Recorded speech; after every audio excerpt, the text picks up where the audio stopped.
10-minute explanation of the day. Let's get started.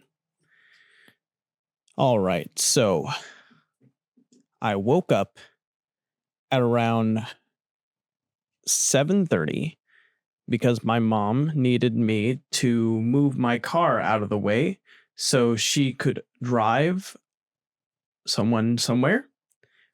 Once again, after this happened, I decided it would be a great idea to go back to sleep again. My phone alarm was set for 9 o'clock, and it went off. But you know what I did since it was my day off today? I walked up, I turned off the alarm, and then I went back to bed again. I went to sleep all the way up until 12 o'clock. When I got up, I grabbed my phone, I walked into the kitchen. I noticed that we had some very tasty looking charred ribs on the table. Actually, it wasn't the table, it was the kitchen counter. I ripped 3 pieces off and ate them with a Coke Zero. Then I sat in the kitchen chair. I busted out my phone and I just started watching a whole lot of YouTube. Let's go over what I watched. Starting with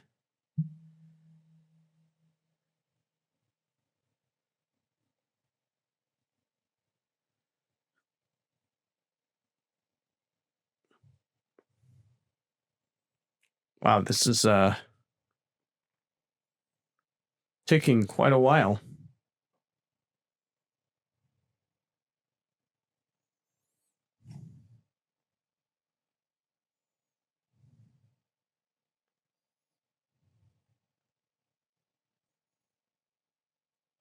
Helldivers 2 gets Stealth PS5 Pro patch.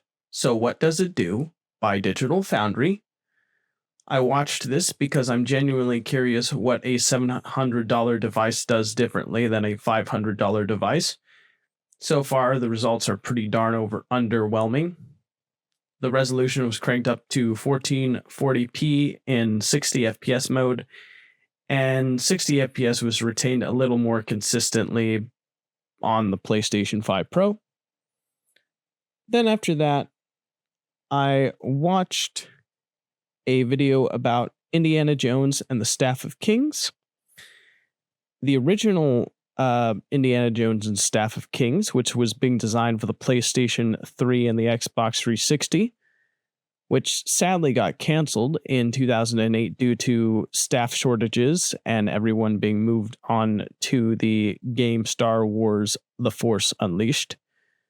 So that project was ultimately abandoned, although there was a version of Staff of Kings released. In fact, 3 versions. The PS2 and Wii versions, which both share the same gameplay, the DS version, and the PSP version. I played the Wii version in my youth, and they recently released the PS2 version on the PlayStation 5 store, which I told you about in an earlier video. I was curious to know the history of that game because I was interested in knowing more. And then after that, I decided to go take a shower, drive my car to the nearest donut shop, and grab some donuts for me and my family friend. And then I drove back. When I got back, I ate these donuts while watching a new Eyes on Cinema video called Cosmic Top Secret 1964, Conclusions from the Assessment, and it's apparently a hearsay from a former U.S. government soldier who got special access to these top secret government programs, which apparently confirm that we've had dealings with non-human intelligence for quite a while. Fascinating stuff. I don't know if it's real or not, but it was at the very least entertaining. And then after that, I decided to try the Gateway experience. So I found apparently it's free on YouTube. It's 3 hours and 33 minutes. And I decided to start out with the first hour and 49 minutes of the Gateway experience tapes. And the best way I can describe it is that it's kind of like, well, I covered my eyes with a sleeping mask to block out light, so I'd be completely cut off from the outside world. And I put on headphones because you need headphones for the HemiSync to apparently work with the binaural beats.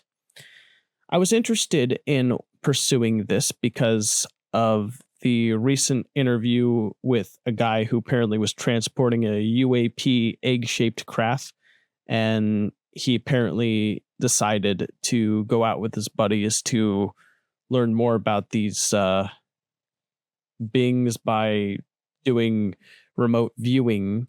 And apparently remote viewing was something that was started with the Gateway experience, which is how I learned about it. And now I'm trying it out for myself. And to be honest, the ultimate end hope is to, I don't know, maybe like have an out-of-body experience and maybe go somewhere with my mind. But that's probably not how it works. But I guess we'll find out. I think the real reason is to help clear your mind and gain better insight into who you are as an individual. That's the real reason the Gateway experience exists. It's not to do crazy mind powers. But anyways, after I was done with my first session, I wanted to know what other people did with the Gateway experience.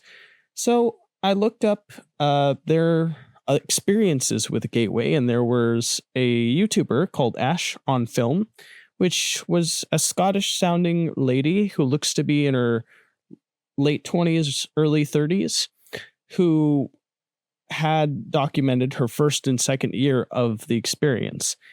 The key takeaways from that was that apparently she believed she had more lucid dreams, where she was aware that she was in a dream, and apparently she remembered little girls in her dreams that were telling her about her past decisions and how she can do better in the future, which I thought was quite fascinating. The last video I watched was apparently she did something called Yoga Nidra, which was her documenting the first time that she felt like she was starting to have an out-of-body experience by doing this yoga practice.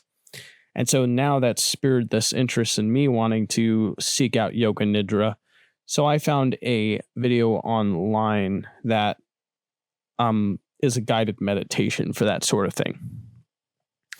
And finally, after that, I decided to work on learning how to optimize my future schedules. So I brought up ChatGPT and I started putting the rest of my transcripts from previous days into it.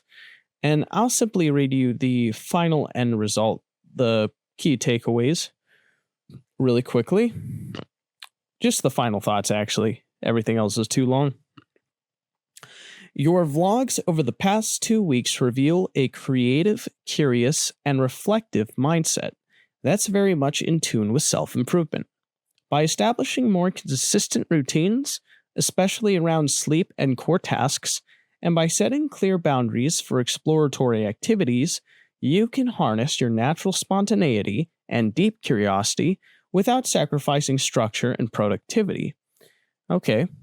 These adjustments can help you achieve a balanced daily routine that respects both your creative impulses and your practical needs. How do these takeaways resonate with you? Are there any specific areas you'd like to dive deep into or further refine? So, yeah, that was interesting. Anyways, we're on the clock for 30 seconds. Lightning round. After doing that deep dive, my mom arrived and she gave me a cookie. And then she suggested we make tea, so we made some chamomile tea. I had that with my cookie while I was watching a video from the YouTube channel UAP Gerb, which is a guy who documents heavily documented UAP-related events in excruciating detail to get to the bottom of the phenomenon. And we are done. Thank you for tuning in, and you all have a wonderful rest of your day. Bye, everybody.